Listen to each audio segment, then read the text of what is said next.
pembukaan. Marilah kita sama-sama membuka acara ini dengan melafalkan basmalah. Bismillahirrahmanirrahim. Acara kedua, menyanyikan lagu Indonesia Raya.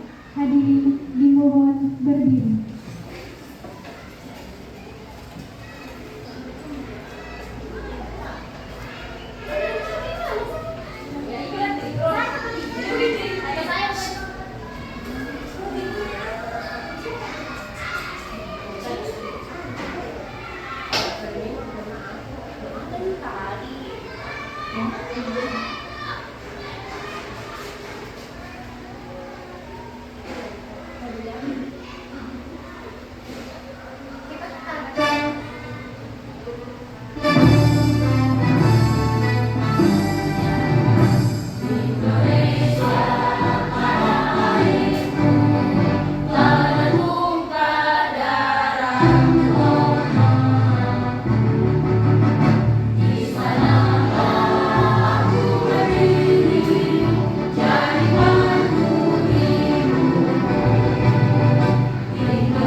Hadirin dimohon duduk kembali.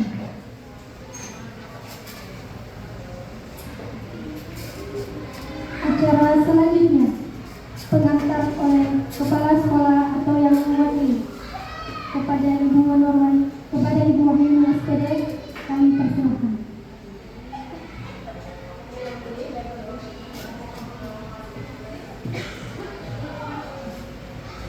Bismillahirrahmanirrahim. Assalamualaikum warahmatullahi wabarakatuh. Waalaikumsalam warahmatullahi wabarakatuh. Yang saya hormati rekan-rekan guru SD Merdeka 2 dan adik-adik mahasiswa. Pada hari ini kebetulan rekan kita Ibu Nur Ahda SPD melakukan aksi nyatanya yang berjudul Diseminasi Budaya Positif UPT SPF SDN Merdeka 2. Jadi sebentar ini Ibu Nur Ahda akan menjelaskan bagaimana cara menerapkan budaya positif di sekolah kita. Nah, saya sebagai pimpinan mengucapkan semoga acara hari ini lancar dan teman-teman, terima kasih teman-teman atas partisipasinya guna melancarkan teman kita sebagai calon guru penggerak. Mudah-mudahan kedepannya dilancarkan. Demikianlah kesemutan saya dan saya serahkan pada protokol.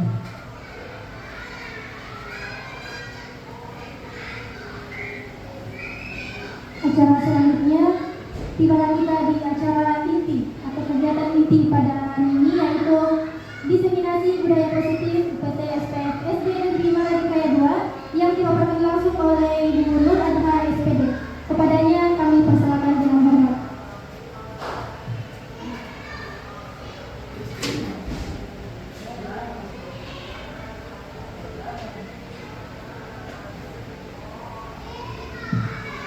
Ya, Assalamualaikum warahmatullahi wabarakatuh. Waalaikumsalam warahmatullahi wabarakatuh.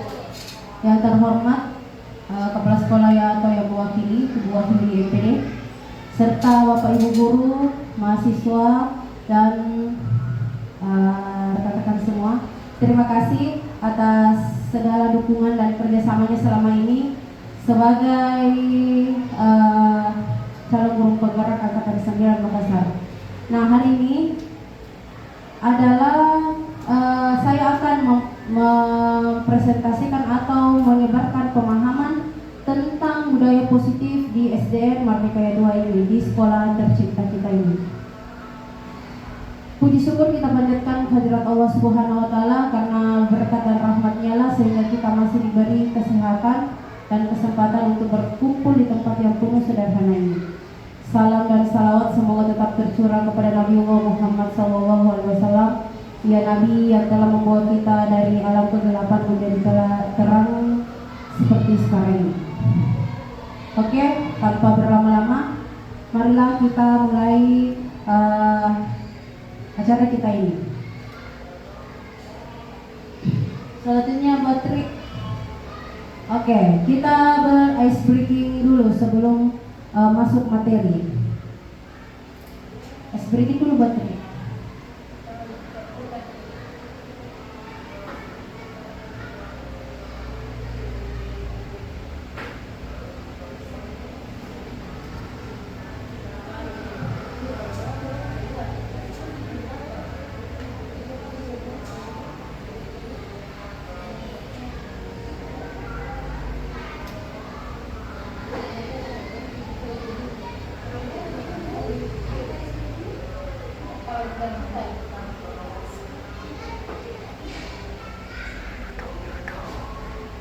Dia digigit nyamuk, sekarang dia jadi sakit. Kasih tahu dia ya, gak bakal ada lagi yang sakit. Bunuh nyamuk, tidak ada lagi yang sakit. Bunuh nyamuk seketika. Oke, Bapak Ibu kita berdiri dulu semua. Bapak Ibu.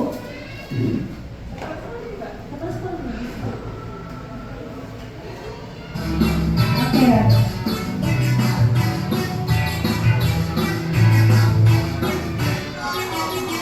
Tangan diputar-putar, bertepuk tangan.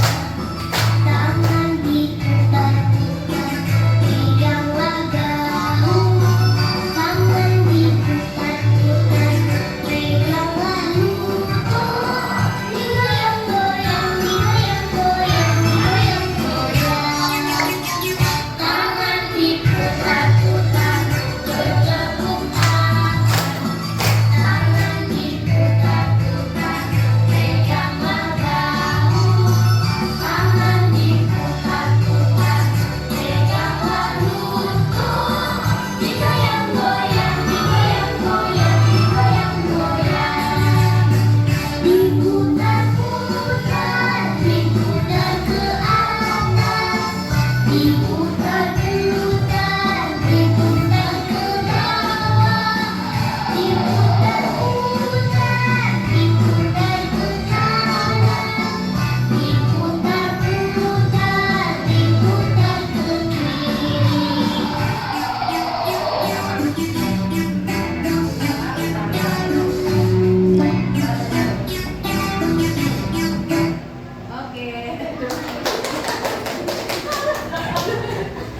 Oke, terima kasih Bapak Ibu. Itu tadi peregangan otot-otot supaya tidak tegang. Oke, sebelum kita ke materi selanjutnya, Bapak Ibu, kita hanya sharing di sini ya. Jadi kalau ada yang mau ditanyakan atau mau menambahkan, silahkan karena kita sharing di sini. Nah, sebelum kita masuk, sekarang ada pertanyaan pemantik dulu. Apakah Anda setuju dengan pernyataan ini? Hukuman dapat mendisiplinkan anak. Bagaimana Bapak Ibu? Hukuman dapat mendisiplinkan anak. Bagaimana? Ya, kedua, pemberian hukuman dengan hal positif seperti membaca atau membersihkan halaman sekolah dapat meningkatkan disiplin anak? Ya, bisa ya, bisa tidak. Nah, yang ketiga, memberi penghargaan dapat meningkatkan motivasi belajar anak. Nah, sebentar kita akan bahas satu persatu. Oke, selanjutnya.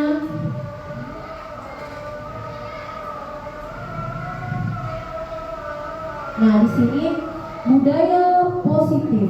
Budaya positif adalah nilai-nilai atau suatu kebiasaan yang berpihak pada murid yang di dalamnya mengandung sejumlah kegiatan yang mampu menumbuhkan karakter murid. Contohnya itu apa Bapak Ibu? Yang biasa kita lakukan di sekolah. Contohnya seperti budaya positif apa itu? Biasa kita lakukan di sekolah. KB, permisi, apa lagi? Ya, apa lagi? Kebiasaan yang baik. Seperti apa itu? Guru agama bisa apa? Mengucapkan salam. Yang sering kita lakukan adalah 5S. Apa tuh? Senyum, salam, sapa, sopan, santun. Itu yang sering kita lakukan. Kemudian menjemput anak di depan pagar. Itu adalah kebiasaan-kebiasaan positif. Itu namanya budaya positif. Oke, ini alur materinya ada budaya positif itu yang saya terima di materi CGP yang telah kami terima itu ada 6. Jadi kita akan bahas satu-satu selama 1 jam ke depan.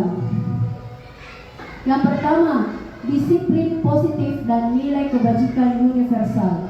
Yang kedua, teori motivasi, hukuman dan penghargaan dan restitusi. Segitiga restitusi, keyakinan kelas, 5 posisi kontrol dan kebutuhan dasar manusia. Nah, ini kita akan bahas satu persatu. Oke, kita mulai yang pertama. Disiplin positif dan nilai-nilai kebajikan universal. Nah, di sini disiplin positif kita tidak keluar dari yang namanya profil pelajar Pancasila. Profil pelajar Pancasila itu perwujudan pelajar Indonesia sebagai pelajar sepanjang hayat yang memiliki kompetensi global dan berperilaku sesuai dengan nilai-nilai Pancasila. Nah, ada 6 karakter profil pelajar Pancasila. Yang pertama itu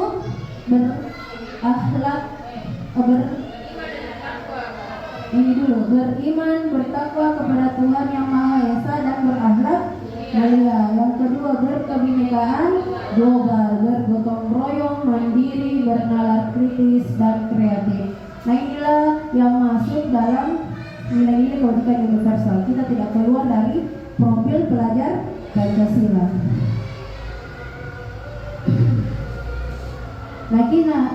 Dan perubahan paradigma. Nah, di sini ada perubahan paradigma. Anda, teman Anda, coba saya menyuruh Bapak Ibu untuk mengepalkan tangan. Cobalah buka. Minta. Maaf. Anda adalah A dan teman-teman saya adalah A.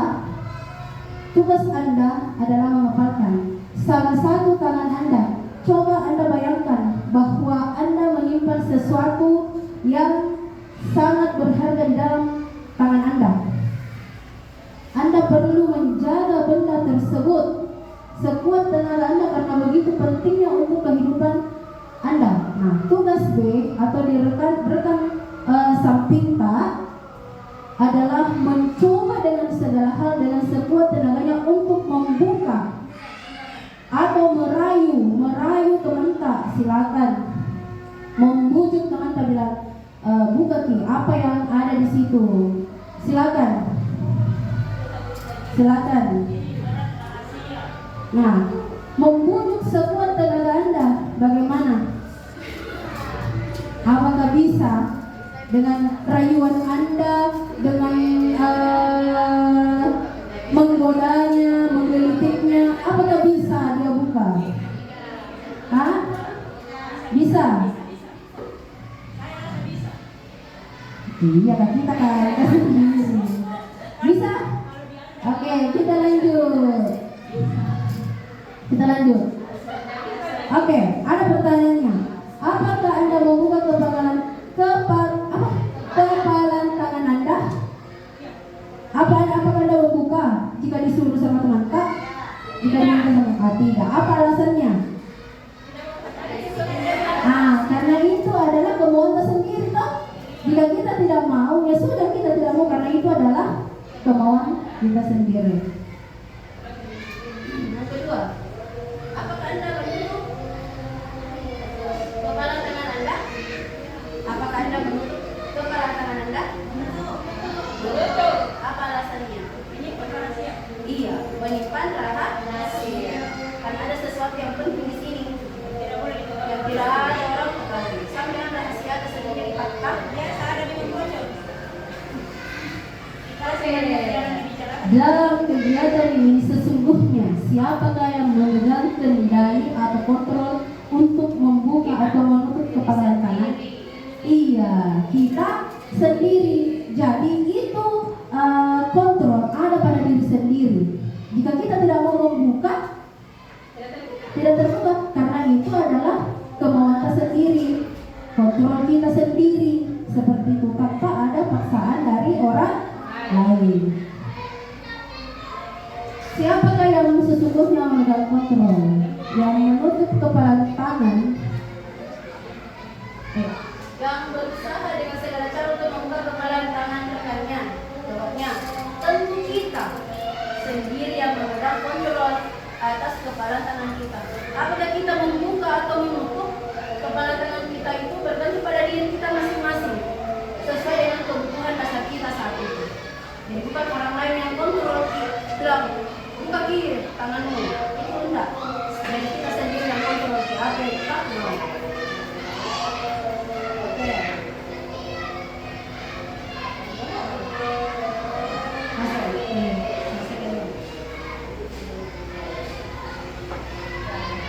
Oke. Menurut teori kontrol Dr. William Glasser, selanjutnya psikiater adalah pendidik. Dr. William Glasser adalah dalam kontrol teorinya yang kemudian hari berkembang dinamakan choice theory, meluruskan beberapa miskonsepsi tentang makna kontrol. Yang pertama, jadi dari teori kontrol William Glasser. Yang pertama, ilusi guru mengontrol murid. Apakah kita semua seperti itu? Bahwasanya kita adalah guru yang mengontrol murid. Iya. Yang kedua, ilusi bahwa kritik dan membuat orang merasa bersalah dapat menguatkan karakter. Iya, itu. Yang ketiga, ilusi bahwa semua penguatan positif, efektif dan bermanfaat. Yang kelima, ilusi bahwa orang dewasa lebih memiliki hak untuk memaksa. Nah, ada sebagian orang seperti itu, ada juga tidak dan ada juga iya. Karena kita selamanya tidak selamanya orang juga orang dewasa. Iya.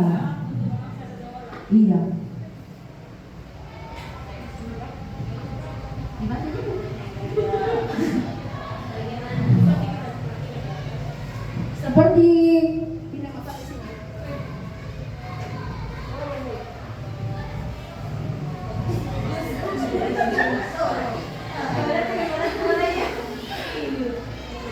Oke, bagaimana seseorang bisa berubah dari paradigma stimulus respon kepada pendekatan teori kontrol? Nah, di sini ada, bila kita ingin membuat kemajuan perlahan, sedikit-sedikit ubahlah sikap atau perilaku Anda. Namun bila kita ingin memperbaiki cara-cara utama kita, maka kita perlu mengubah kerangka acuan kita.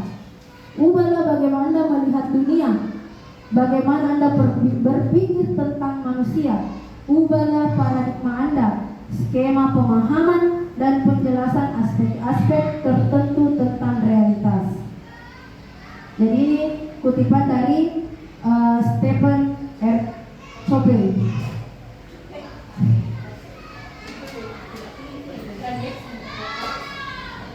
seperti kita lihat di atas, di stimulus respon dan teori kontrol.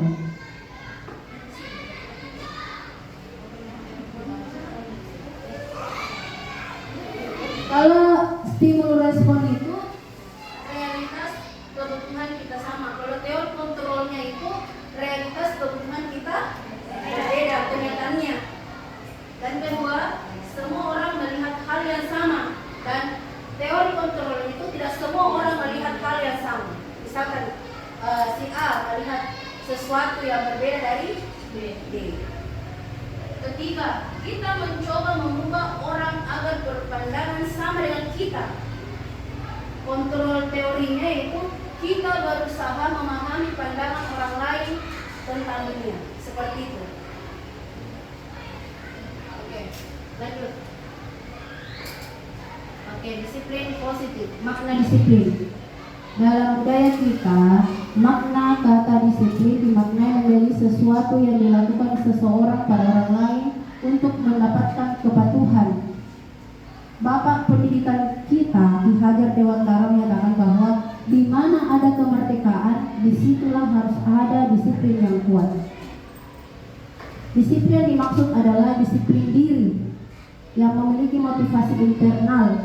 Jika kita tidak memiliki motivasi internal, maka kita memerlukan pihak lain untuk mendisiplinkan kita, atau motivasi eksternal karena berasal dari luar, bukan dari dalam diri kita sendiri. Lanjut. Seseorang yang memiliki disiplin diri berarti mereka bisa bertanggung jawab terhadap apa yang dilakukannya, karena mereka berdasarkan tindakan mereka pada nilai-nilai kebajikan universal. Sebagai pendidik, tujuan kita adalah menciptakan anak-anak yang memiliki disiplin diri sehingga bisa berperilaku dengan mengacu pada nilai-nilai kebajikan universal dengan memiliki motivasi intrinsik bukan ekstrinsik dari dalam dirinya, bukan dari orang lain. Nilai-nilai kebajikan universal adalah nilai-nilai kebajikan yang disepakati bersama. Nilai-nilai ini merupakan payung besar dari sikap dan perilaku kita, atau nilai-nilai ini merupakan fondasi kita berperilaku. Nilai-nilai kebajikan universal sudah tadi.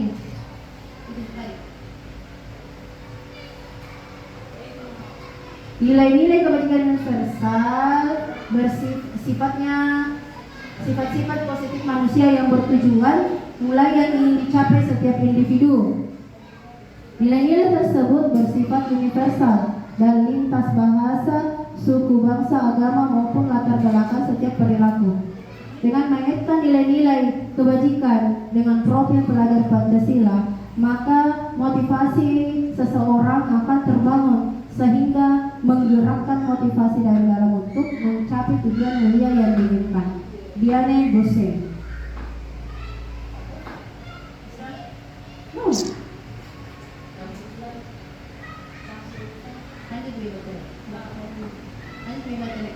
Nilai-nilai kebajikan universal. Oke, kita sudah memasuki teori yang kedua, teori motivasi, hukuman, penghargaan, dan restitusi. Apakah Bapak Ibu pernah mendengar ketiga kata-kata ini? Hah?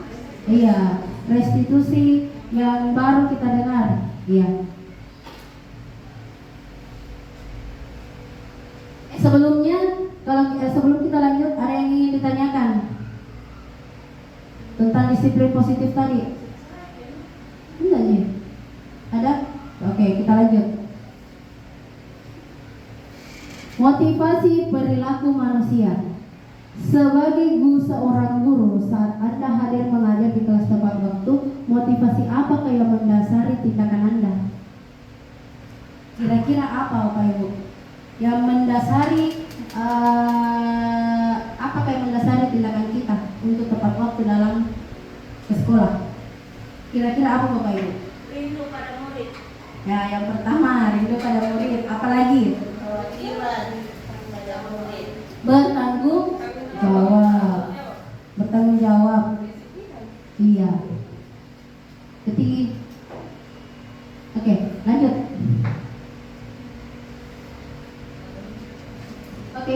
adalah 3 motivasi, maksudnya istilah.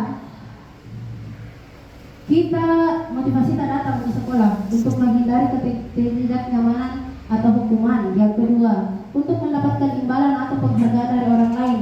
Yang ketiga, untuk menghargai diri sendiri dengan nilai-nilai yang dipercaya. Kira-kira, apakah Bapak Ibu ini pernah melakukan ini hal ini? Yang ketiga ini salah satunya.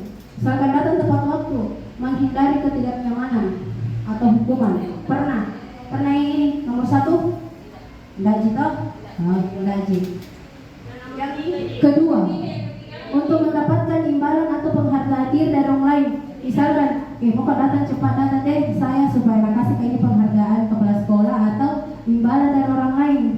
Mau nilai kaji. Alhamdulillah. Yang ketiga, untuk menghargai diri sendiri dengan nilai-nilai yang dipercaya. Kira-kira yang ini ya? Yang ketiga. Oke, yang ini yang harus kita tingkatkan dalam diri kita sendiri. Sikap, tanggung jawab, dan percaya. Iya, nilai-nilai yang dipercaya. Menghargai diri sendiri, menghargai waktu. Oke.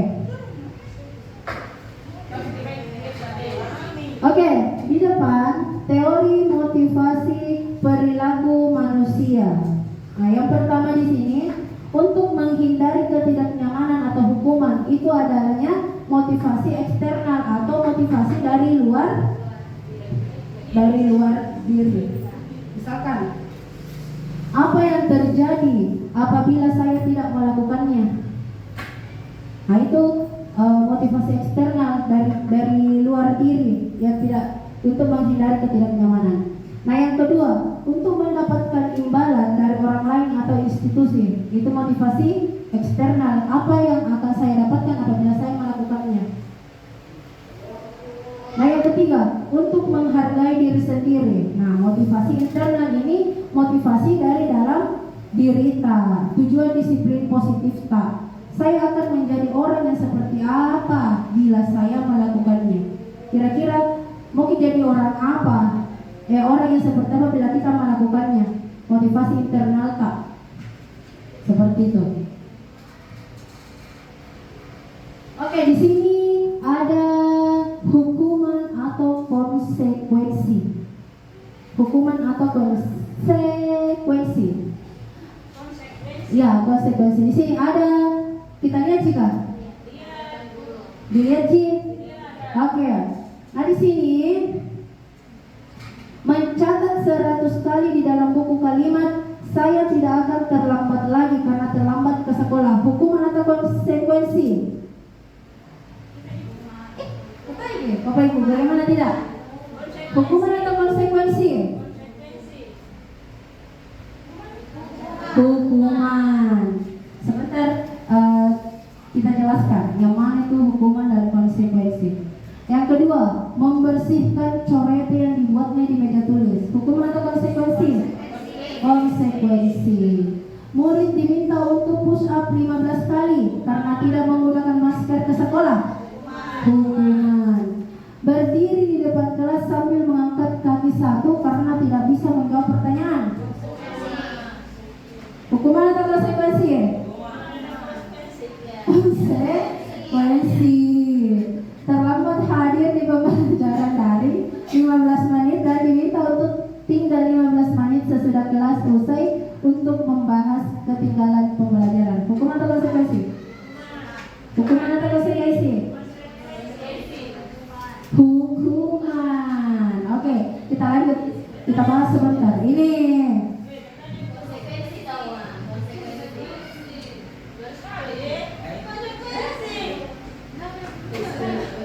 apa? Konsekuensi. Oke. Terima kasih atas masukan jawabannya. Ternyata saya salah. Oke, hukuman, konsekuensi, dan restitusi ya. Ini yang restitusi baru kita dengar toh? Ya, sebentar kita bahas. Tindakan terhadap suatu pelanggaran pada umumnya berbentuk hukuman atau konsekuensi. Kalau hukuman itu tidak terencana atau tiba-tiba, misalkan si si anak ini memecahkan pot. Itu secara tidak tiba-tiba. Kalau kita berikan hukuman, berlari ke satu putaran lapangan, itu adalah hukuman. Itu secara tidak terencana atau tiba-tiba dia melakukan kesalahan. Kedua, konsekuensi sudah terencana atau disepakati. Konsekuensinya misalkan datang ke tepat waktu, toh konsekuensinya yang tidak datang tepat waktu itu bagaimana bunyi yang sering dilakukan? Membersihkan kelas seperti itu. Iya. Nah, yang ketiga, restitusi. Restitusi ini adalah proses kolaboratif yang mengajarkan murid untuk mencari solusi dari setiap masalah dan membantu murid berpikir tentang orang seperti apa yang mereka inginkan dan bagaimana mereka harus memperlakukan orang lain. Dan tujuannya restitusi ini adalah kita sebagai guru untuk dekat dengan anak tersebut, mendengar ceritanya apa yang sebenarnya terjadi. Itu namanya restitusi. Oke, lanjut yang kedua. Nah, 9 ciri-ciri restitusi. Pertama, bukan untuk menebus kesalahan, namun untuk belajar dari kesalahan. Kedua, memperbaiki hubungan. Bukan hubungan anak. Tiga, tawaran bukan paksaan. Keempat, restitusi menuntun untuk melihat ke dalam diri. Dan kelima, restitusi mencari kebutuhan dasar yang mendasari tindakan. Keenam, restitusi diri adalah cara yang paling baik. Ketujuh, restitusi fokus pada karakter bukan tindakan. Kedelapan, restitusi fokus pada solusi. Kesembilan, restitusi mengembalikan murid yang berbuat salah pada kelompoknya. Jadi restitusi ini bukan kayak mencari kesalahannya anak-anak, tetapi kita memperbaiki apa yang anak-anak perbuat, seperti itu. Mencari solusi bagaimana baiknya, seperti itu. Nah, ini identitas gagal dan identitas sukses. Hukuman, konsekuensi, dan restitusi. Kalau hukuman, sesuatu yang menyakitkan harus terjadi. Nah, itu kalau hukuman. Konsekuensinya, sesuatu harus terjadi. Sesuatu harus terjadi kalau konsekuensi. Nah, kalau restitusi merupakan pilihan. Iya. Ya, itu restitusi. Nah, kemudian yang kedua, kalau hukuman tidak nyaman untuk murid atau anak untuk jangka waktu yang panjang, hukumannya seperti itu. Dia berpikir, oh kalau dihukum ini, nah berpikir kembali datang ke sekolah atau untuk berbuat lagi apa yang dia buat, seperti itu. Kemudian tidak nyaman untuk murid, anak untuk jangka waktu pendek kalau konsekuensinya itu. Yang ketiga, restitusi menguatkan untuk murid anak dalam jangka waktu yang panjang, memberikan penguatan seperti itu. Dan kehukuman adalah yang ketiga, korban mendapatkan keadilan kalau hukuman, dan konsekuensi itu korban bisa diabaikan. Seringnya gitu, korban begitu? Sering. Nah, kalau ada seperti itu, buat bagi saja restitusi. Ya, restitusi bagi saja buat. Korban mendapatkan ganti. Kalau hukuman, murid anak akan tersakiti. Kalau hukuman tersakiti gitu, baik fisik dan dalam dirinya, hatinya. Itu akan dendam. Adanya munculnya sifat dendam anak-anak kalau diberi sering hukuman. Konsekuensinya, murid anak dibuat tidak nyaman, itu akan merasa malu sama teman-temannya. Kalau konsekuensi itu teman-temannya pasti disorapi sama temannya, begitu. Itu konsekuensinya pasti akan malu. Dan kalau restitusi itu murid anak mendapatkan penguatan. Kita tanya baik-baik itu anak-anak kita panggil anak-anak di dekati anak-anak, apa masalahnya seperti itu. Lanjut nih buat terus. Oke, dihukum oleh penghargaan. Nah, di situ ada dihukum oleh penghargaan.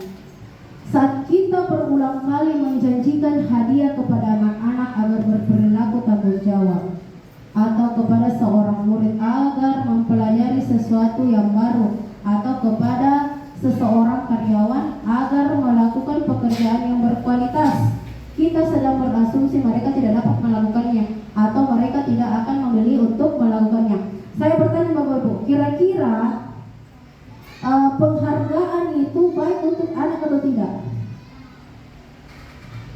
Tidak selamanya. Tidak selamanya. Oke, kita lanjut. Nah ini penghargaan sama dengan hukuman, karena biasa itu ada anak dikasih penghargaan tinggi hati nih, oh sombong nih, tidak mau kerja itu karena dia merasa hebat dari teman-temannya. Nah di sini pengaruh jangka pendek dan jangka panjang. Penghargaan tidak efektif. Tidak selamanya juga penghargaan efektif. Begitu. Penghargaan merusak hubungan. Siapa yang rusak? Sama teman-temannya. Karena apa? Ini anak berbangga nih, berbesar hati nih, sombong nih. Dia juga malas nih mengerjakan tugas karena sering dapat reward atau penghargaan. Kemudian penghargaan mengurangi ketepatan. Misalkan, oh saya nggak guruku, seringnya dapat, pintarnya di sekolahku, biar nggak terlambat datang sekolah, tidak dimarahi itu sama guruku. Itu yang apa? Penghargaan mengurangi ketepatan. Oke, lanjut. Nah, penghargaan menurunkan kualitas. Bisa saja penghargaan itu dia turunkan kualitasnya dari pintar ke apa? Turun ke peringkatnya seperti itu karena dia merasa berbangga. Kemudian penghargaan mematikan kreativitas. Misalkan apa itu Bapak Ibu? Kalau misalkan penghargaan mematikan kreativitasnya, kira-kira itu apa? Apa? Dia tidak mau berkreasi, tidak mau apa?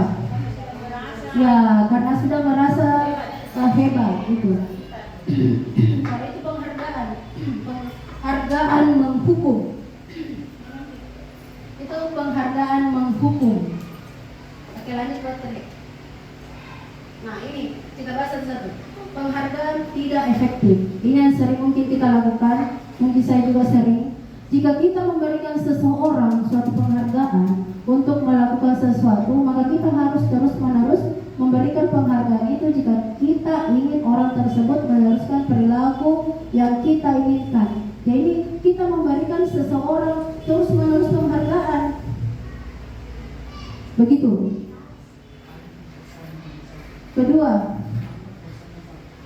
penghargaan merusak hubungan. Ketika seorang diberi penghargaan atau dipuji di depan orang banyak, maka yang lain akan merasa iri dan sebagian dari mereka akan tidak menyukai orang yang diberikan penghargaan tersebut. Kira-kira kalau di kelas Ki mengajar, apakah sering beri pujian ke murid tak? Seperti itu. Sering gitu. Mungkin baiknya kalau kita beri pujian ke seluruhnya, jangan cuma satu yang kita beri, karena itu akan menyebabkan sifat iri di teman-temannya. Pengaruh jangka pendek dan jangka panjang. Nah, jika kita menggunakan penghargaan lagi dan lagi, maka orang tersebut akan bergantung pada penghargaan yang diberikan serta kehilangan motivasi dari dalam. Nah, ini diandalkan penghargaannya dari orang yang tidak ada motivasinya untuk meningkat seperti itu. Itu terus diandalkan penghargaannya, tidak bisa meningkat. Kemudian penghargaan mengurangi ketepatan. Hasilnya anak-anak yang mendapatkan permen, jawabannya banyak yang tidak tepat dibandingkan anak-anak yang jawabannya yang benar. Jadi biarkan anak-anak itu mencari jawaban sendiri dibandingkan dengan langsung diberitahu jawabannya yang benar. Iya, seperti itu. Bagaimana cara mendapatkannya seperti ini? Oke, penghargaan menurunkan kualitas. Hasilnya itu kerja menurun. Hasil kerjanya menurun atau belajarnya menurun. Penghargaan mengurangi ketepatan. Anak-anak yang mendapatkan fragmen jawaban yang banyak tidak tepat dibandingkan anak-anak yang hanya diberitahu jawabannya yang benar, kayak sama yang tadi. Kemudian penghargaan menghukum. Penghargaan menghukum mereka yang tidak mendapatkan penghargaan. Misalnya dalam sistem ranking, mereka yang mendapatkan ranking 2 akan merasa paling dihukum. Jadi ini anak ini merasa dihukum karena dia tidak mencapai apa yang dia inginkan. Misalkan mau bersaing dengan peringkat 1 tapi tidak bisa, dia kan seperti menghukum dirinya sendiri. Oke, keyakinan kelas. Apakah sebelum kita lanjut, apakah sama dengan keyakinan kelas dengan kesepakatan kelas, Bapak Ibu?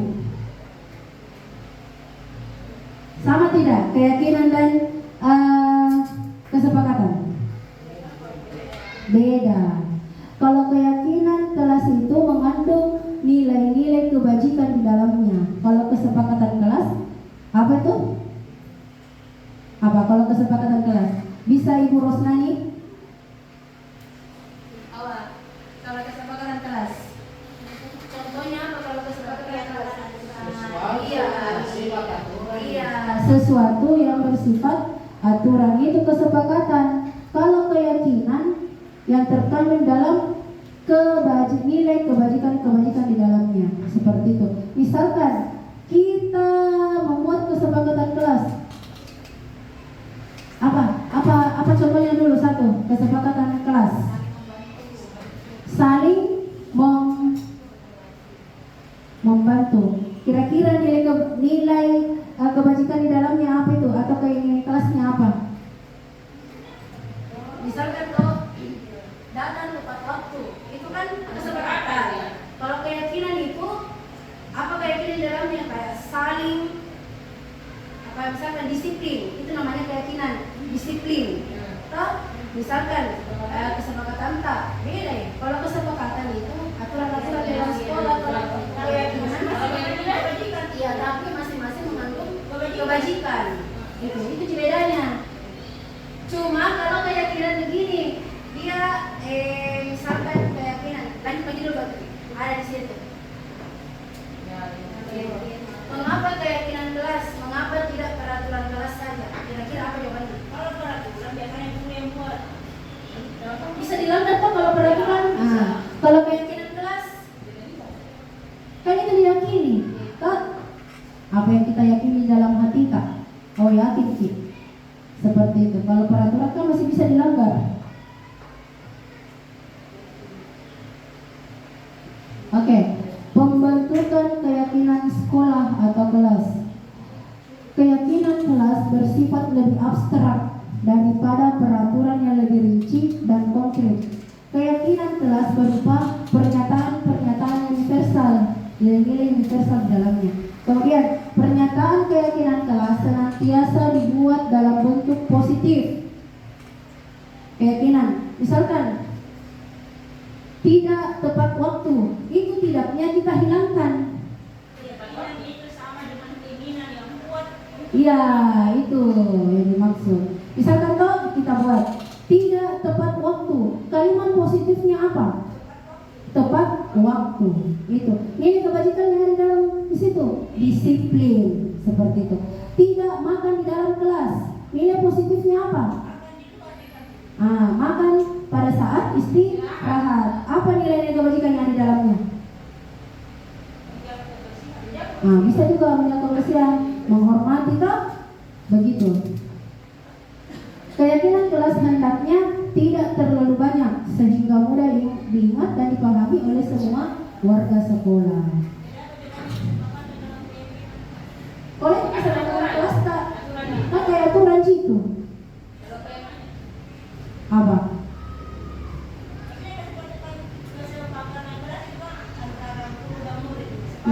Iya. Kalau kesepakatan kelas itu bisa kita libatkan dengan kepala sekolah, siswa, begitu. Oke, keyakinan kelas ya diterapkan di lingkungan tersebut. Semua warga kelas hendaknya ikut berkontribusi dalam pembuatan keyakinan kelas. Oke, lanjut. Oke, keyakinan kelasnya 2B. Berdoa sebelum dan sesudah pelajaran. Hadir di sekolah tepat waktu.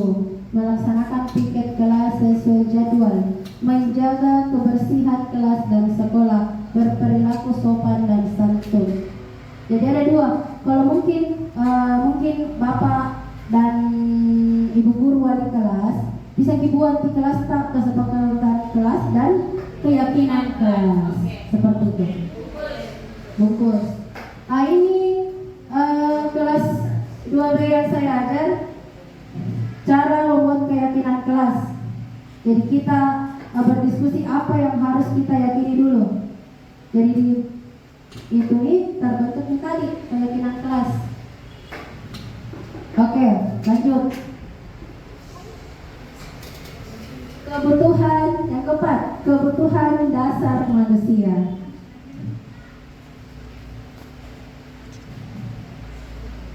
Kebutuhan dasar manusia. Seluruh tindakan manusia memiliki tujuan tertentu. Semua yang kita lakukan adalah usaha terbaik kita untuk mendapatkan apa yang kita inginkan. Ketika kita mendapatkan apa yang kita inginkan, sebetulnya saat itu kita sedang memenuhi satu atau lebih dari satu kebutuhan dasar kita. Oke, di sini ada kebutuhan dasar manusia ada 5. Yang pertama, bertahan hidup. Yang kedua, kasih sayang dan rasa diterima. Ketiga, kebebasan. Keempat, kesenangan. Dan kelima, penguasaan. Kira-kira kalau bertahan hidup, apa saja yang bisa bertahan hidup itu? Apakah manusia saja? Nah, semua makhluk hidup yang bertahan hidup. Anggaplah ini kan 5, ada 5. Contoh yang paling kita di sekolah, ada salah satu dari 5 ini yang tidak terpenuhi kebutuhannya. Apakah dia bisa bertahan hidup atau tidak? Kalau kita berada di lingkungan sekolah cerita, bisa. Ini kan 5 dasar. Bisa nggak bisa? Bisa. Apakah bisa? Kalau ada salah satunya tidak terpenuhi, bisa. Dia bisa bertahan hidup. Bisa. Bagaimana caranya dia bisa bertahan? Kita pilih satu. Atau kasih sayang dan rasa diterima. Ya. Misalkan kasih sayang dan rasa diterima. Misalkan anak-anak itu Antara guru dengan guru. Kalau dia sekolah itu banyak kesenjangan antara guru dengan guru. Iya. Tahu? Bisa gitu. Maksudnya sosialnya itu, hubungan sosialnya itu ya bagaimana dampak gurunya, itu maksudnya.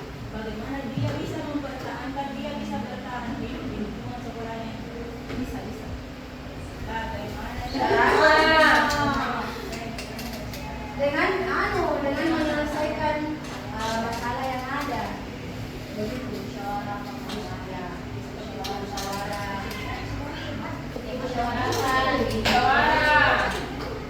ada pendengarnya di dalam sekolah. ya ada penengah, ada dimusyawarahkan seperti itu. Mencari solusi jalan keluarnya masalah tersebut seperti itu.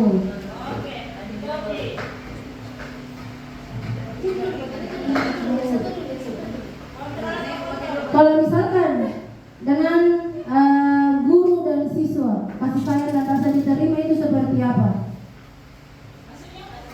Iya, dan rasa diterima itu misalkan anak-anak curhat kan seperti itu. Ibu misalkan toh nggak jadi toh, ibu biar kok begini itu dia manja. Makanya kalau misalkan dia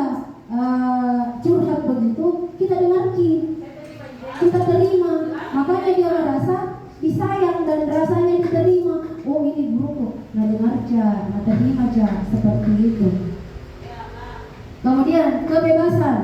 Kebebasan dalam belajar, misalkan kita beri dia menggambar. Misalkan menggambar saja apa yang kau inginkan, itu namanya kebebasan.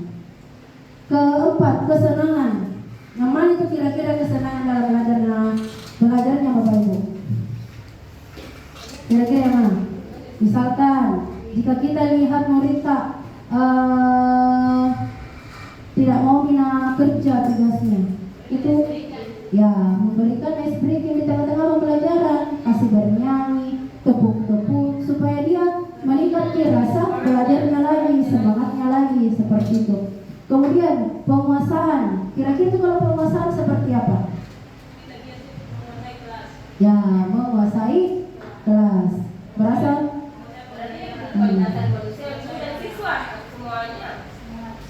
Semua manusia ini mengenai kebutuhan dasar manusia. Kan kita di lingkungan sekolah, jadi kita harus milik ke warga sekolah, seperti itu. Tidak kan? Kan misalkan guru, kita dengan guru, iya, curhat kita, biasanya curhat toh? Iya, curhat. Dengarkan dulu, ada begini tuh. Didengar kita, itu merasa diterima dan disayang, seperti itu. Kebebasan berpendapat.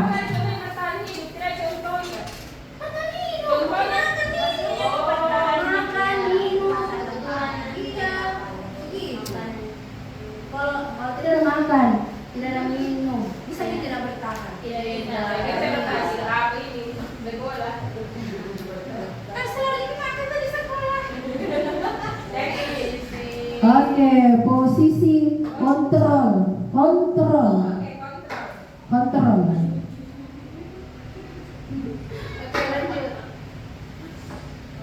Posisi kontrol, kata Diani Gosen mengungkapkan bahwa guru perlu meninjau kembali penerapan disiplin di dalam ruang kelas mereka selama ini. Apakah telah efektif, apakah berpusat, bermerdekakan dan mendirikan murid, bagaimana dan mengapa, melalui serangkaian riset dan berdasarkan pada teori kontrol.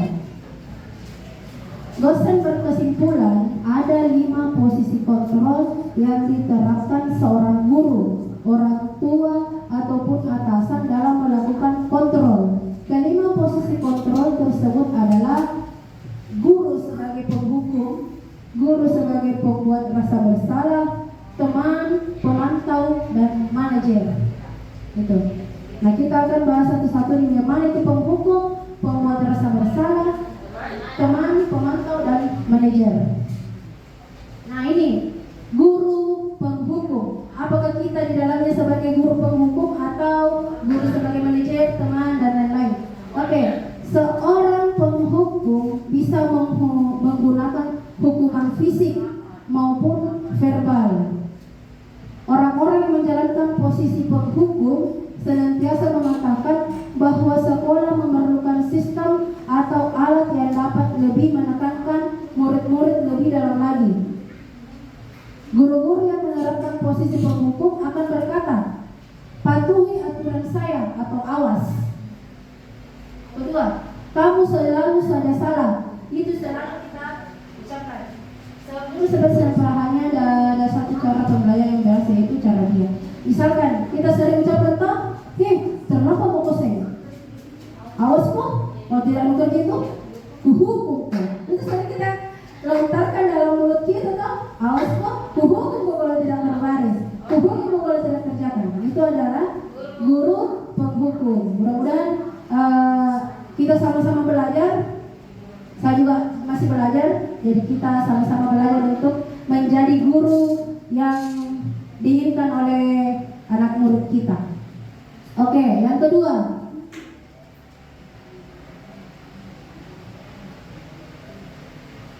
Oke, hasilnya jika kita beri hukuman, kemungkinan murid akan dendam atau bersifat agresif. Bisa jadi sesudah kembali duduk, murid tersebut akan mencoret-coret bukunya atau meja tulisnya. Lebih buruk lagi, sepulang sekolah, murid melihat motor atau mobil ibu guru akan menggores kendaraan tersebut dengan paku.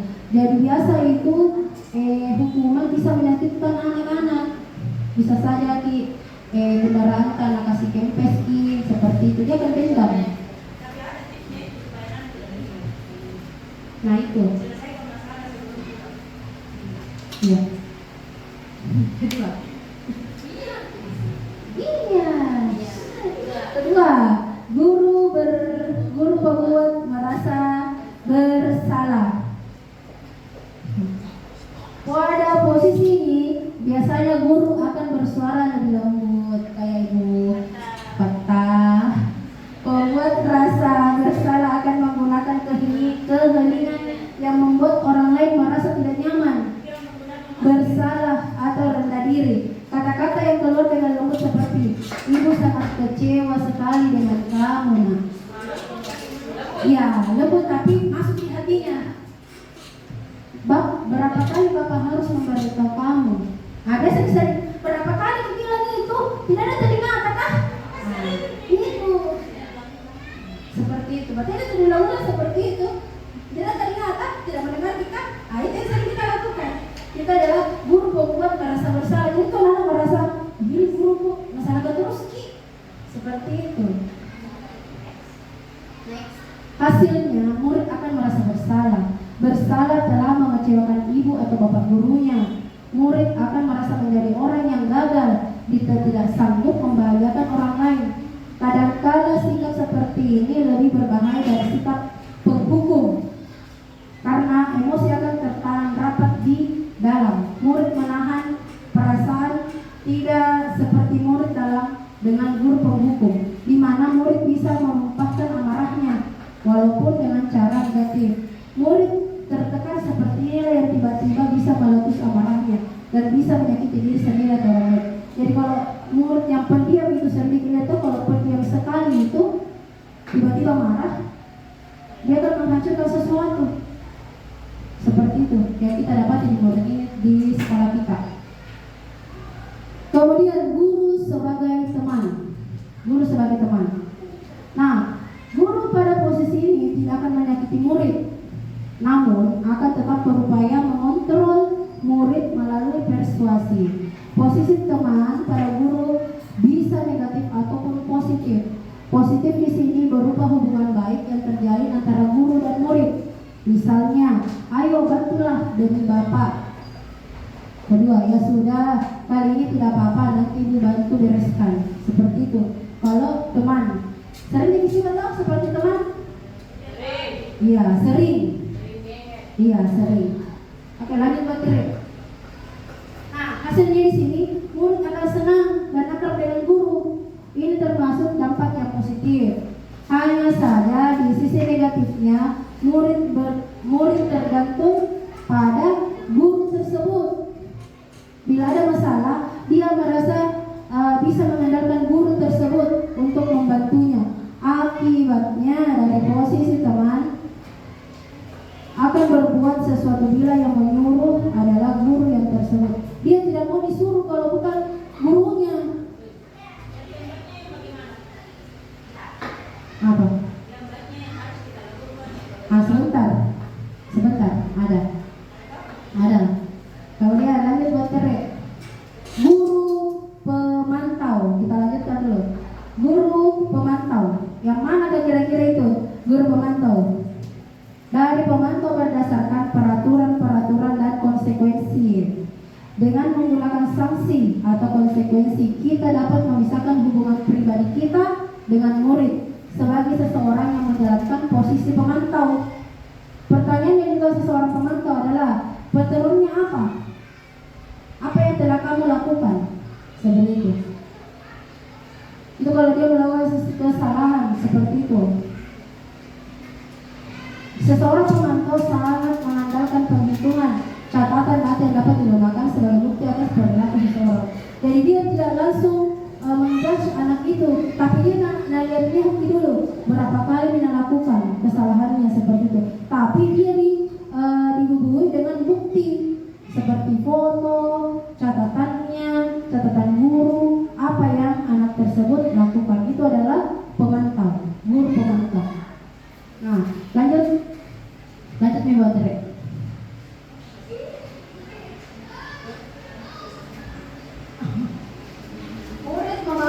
konsekuensi yang harus dijalankan karena telah melanggar salah satu peraturan sekolah.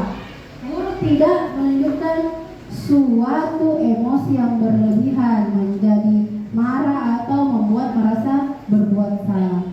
Murid tetap dibuat tidak nyaman, itu dengan harus tinggal kelas pada waktu jam istirahat dan mengerjakan tugas. Guru tetap harus memantau murid pada saat mengerjakan tugas di jam istirahat karena murid tidak bisa ditinggal seorang diri.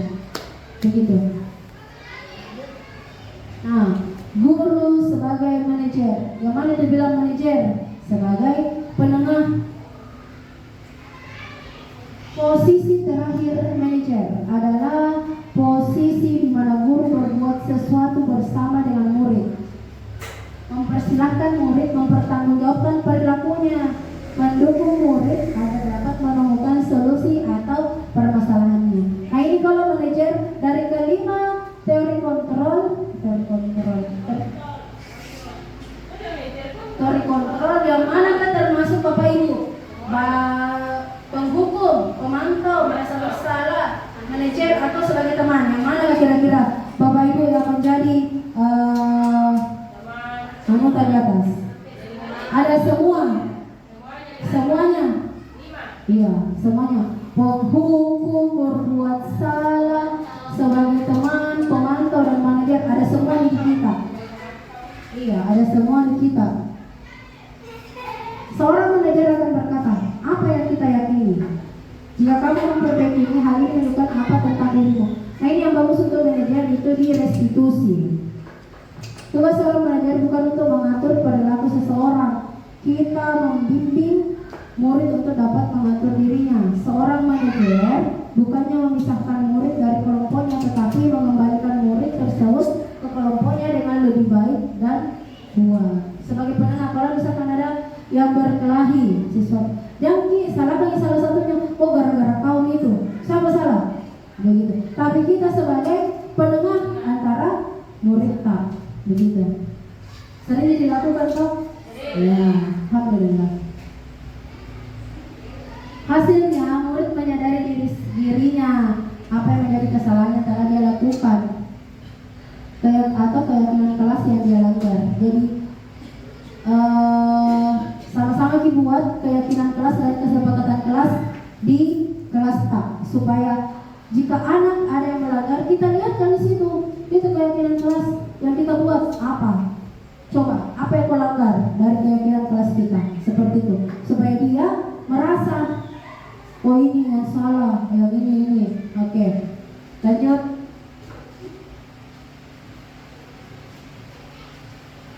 Apa ini? Oh, menunjuk, menyakiti, menyindir.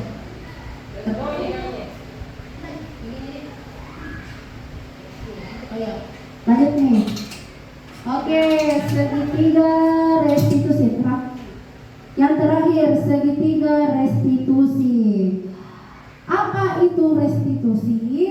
Nah, restitusi adalah proses menciptakan kondisi bagi murid untuk memperbaiki kesalahan mereka sehingga mereka bisa kembali pada kelompok mereka yang berkarakter dan lebih baik. Suatu proses dialog yang dijalankan guru atau orang tua agar dapat menghasilkan murid yang mandiri dan bertanggung jawab. Seperti yang saya lakukan kemarin sama hakim. Nah, itu adalah restitusi.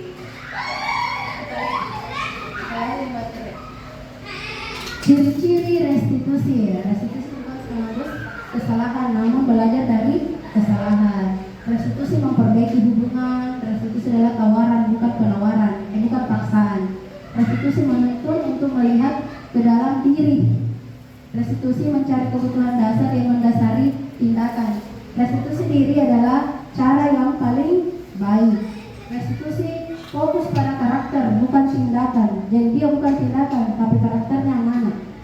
Restitusi menguatkan. Restitusi fokus pada solusi, dan restitusi mengembalikan murid yang berbuat salah pada kelompoknya. Oke. Nah, ini ada 3 tahapan penerapan segitiga restitusi. Validasi tindakan yang salah. Yang pertama dulu itu menstabilkan identitas. Kemudian validasi validasi tindakan yang salah, menanyakan keyakinan. Nah, ini yang namanya segitiga restitusi.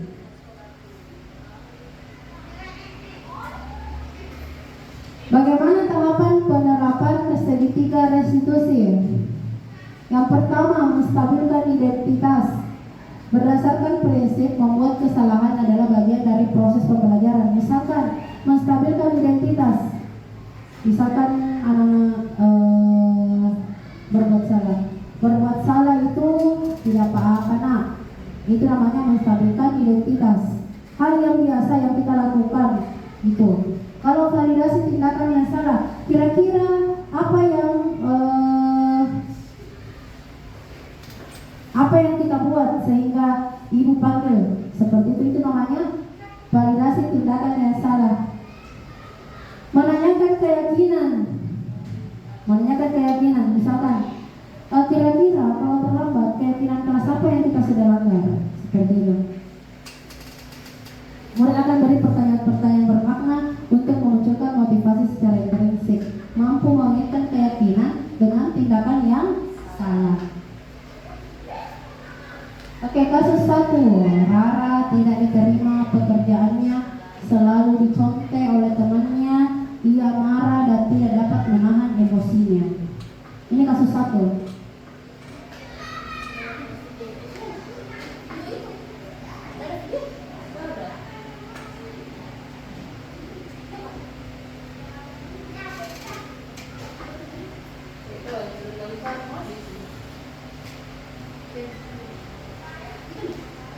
Jadi, Bapak Ibu, kembali ke lagi.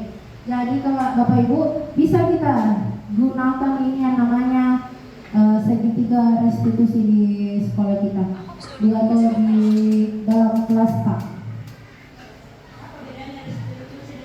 Kalau belum?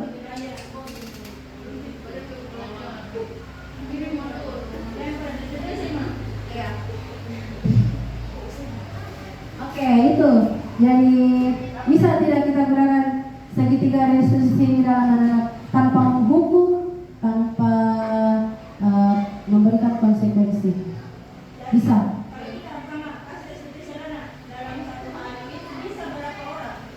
Bisa 3, bisa 2. Pokoknya yang kita rasa ada kesalahan yang kita lihat, kita panggil. Iya, kita panggil di dekat Pak. Kita rangkul. Kenapa bisa begini? Kenapa bisa begitu? Kira-kira apa? Kesalahan apa yang kita sudah lakukan? Misalkan kalau anak dulu berbohong itu tidak begini nanti. Tapi kita bilang, kenapa bisa? Sebenarnya itu sudah dilakukan. Iya. Iya. hukuman Konsekuensi. nanti itu penyelesaian masalah. Sekarang terus masih institusi. Bisa. Saya Ribina, itu hukuman kan di provinsi saya di Merdeka Belajar itu sudah tidak bisa ada hukuman. Iya. Tidak ada nih. Jadi itu yang kita tadi gambarkan di PPT tentang apa di situ. Hukuman itu. Ya, konsekuensinya. Apakah masih bisa diterapkan sekarang di saat ini atau tidak? Kalau tidak, apa solusinya bagi kita supaya anak-anak kan kita tahu sekolah kita badannya mereka tak kalau tanpa hukuman 1 hari saja kan beda. Jadi apa solusi terbaik tak yang kita lakukan sebagai guru tanpa mengambil tadi hukuman itu? Pernah saya tanyakan juga seperti itu? Iya, pernah saya tanyakan juga waktu diskusi sama teman-teman. Karena kan sekolah kita ini termasuk anak-anaknya yang keras, yang misalkan lingkungannya yang keras juga seperti itu. Dan saya tanyakan, dan di situ teman memberikan solusi katanya tidak kan beda-beda sekolah. Kalau memberi penekanan itu tidak apa-apa. Kita anggap di sekolah itu Iya, penekanan bisa. sekolah yang di Merdeka Belajar. Iya, bisa. Kan beda-beda sekolahnya, iya. Jadi iya bisa. Untuk menekankan ini toh beda latar keluarganya, beda dengan lingkungannya. Kalau lingkungan sekolah kita terlalu banyak mainnya kalau di rumah. Iya. Kalau lingkungan orang kaya tidak ada mainnya di rumah. Itu terbalik. Bagaimana caranya tanpa menghukum mereka di sekolah kita bisa mendisiplinkan. Dengan cara segitiga itu Apa yang kita bisa ambil? Kita bisa gunakan tadi itu segitiga restitusi seperti itu tanpa adanya hukuman dan konsekuensi. Tapi suara itu bisa melalui penekanan seperti itu. Kasih keraski. Jangan bilang dikasih keraski suara kak baru anak-anak merasa takut. Tidak, bukan yang seperti itu. Kan sebenarnya kita sudah lakukan sebenarnya ini. Iya. Cuma kita belum terarah. Oh ini begini, ini kita lakukan ini namanya. Sebenarnya tidak. Dari dulu kita sebenarnya sudah kita lakukan. Kayak tadi apa teori kontrol yang 5 itu kita sebenarnya sudah melakukan 5 itu tapi kita tidak tahu. Bukan ada 5, 10 juga. Kita tidak tahu, oh ini sebagai ini, sebagai teman, sebagai manajer, pemimpin dan berbagai masalah. Pernah kita lakukan seperti itu. Ya bisa setiap hari. Nah, ada setiap hari karena memang lingkungan sekolah itu ya Dulu sebagai penyesalan apa? Masih salah apa? Bersalah. Merasa bersalah. Iya. Kalau saya tahu dia di sini tidak ada, biasanya guru begitu terlalu menekan itu anak. Kamu gini sampai anak baru pulang. Kayak itu tidak ada kalau di lingkungan kita. Tidak dia seperti itu. Kalau Yang lebih banyak apa? ya, kalau yang lebih banyak itu ya bukan. Hah? Tapi saya begini, tipsku toh, karena saya kan sudah melakukan itu, ada semua saya lakukan. Tipsku itu saya, sedisiplinnya saya di kelas itu, sekeras-kerasnya saya, tidak anak-anak saya tidak biarkan membawa lupa pulang di rumah. Apapun yang terjadi, saya harus selesaikan. Mama, dari tadi kemarin betul-betul saya marahi. Sebelum pulang itu saya harus minta maaf, harus berani minta maaf, tapi berdua pak. Bicara pada hati ke hati, apa alasan saya kasih begitu? Itu kalau saya yang merasa bersalah. Terus kalau anak dengan anak harus selesai saat itu juga. Harus minta maaf, saya minta maaf. Harus kalau laki-laki dengan laki-laki harus berpelukan. Kalau hukum ini akibatnya itu yang dua, walaupun sudah minta maaf ada hukuman itu, dia tinggal itu malah ada orang benar. Itu hukumannya. Kalau hukum berkelompok berarti kelompoknya semua yang saya hukum. Itu saya jadi tidak ada hukum dalam pulang. Itu yang saya lakukan. bisa kita terapkan di kelasnya masing-masing itu dari Ibu Uni, Ibu Wahiri bisa. Situ pemaparan tetap anak-anak merasa begini berkepanjangan, Ya. merasa tidak berkepanjangan. Misalnya kalau kita terapkan itu tidak akan ada hukum. Ya kan sering seperti itu. Toh, nah biar kali pulang anaknya dalam keadaan masih membara-bara. Jangan biarkan supaya orang tua juga dulu. Kan biasa kalau membawa luka pulang mengadu sama orang tua. Ya, Jadi wali tuanya lagi. Oh iya. Jadi apa-apa yang bisa kita selesaikan itu hari kita selesaikan memang supaya itu hatinya anak tenang pulang seperti itu pulang. Bahwa ini guru pun perhatikan seperti itu. Jadi bisa kita ambil pelajaran dari sini bahwasanya budaya positif itu bisa kita terapkan dalam kehidupan sehari-hari di sekolah. Ya. Dia bukan di sekolah, dia juga di rumah kita.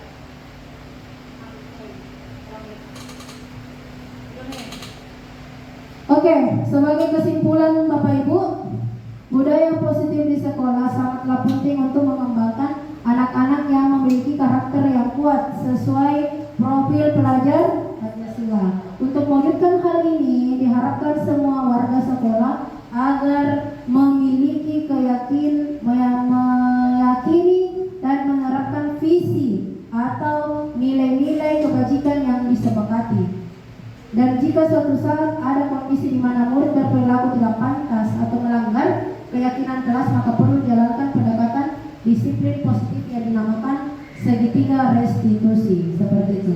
Tapi sebenarnya ini PR kita sebagai guru merubah karakter anak yang sudah mendarah daging untuk menjadi yang sesuai dengan apa menjadi pelajar Pancasila. Nah, ini Perta ya. Jadi Perta sebagai guru bagaimana merubah karakternya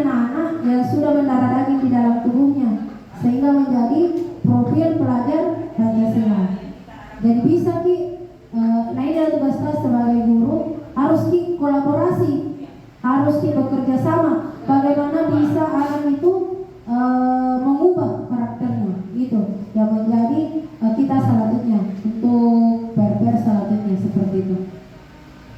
Oke Bapak Ibu, sekian dari saya. Terima kasih atas dukungannya dan kerjasamanya setiap waktu, setiap saat.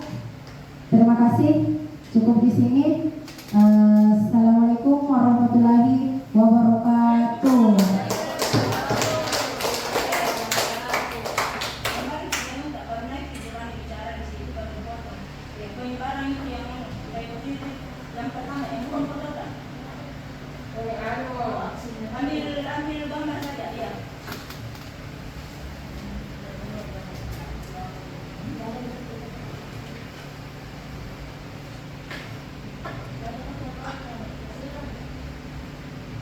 Semua yang membaca itu di situ. Dan begini. Ya, ada pertanyaan di mana? Jadi apa ini? Bukan apa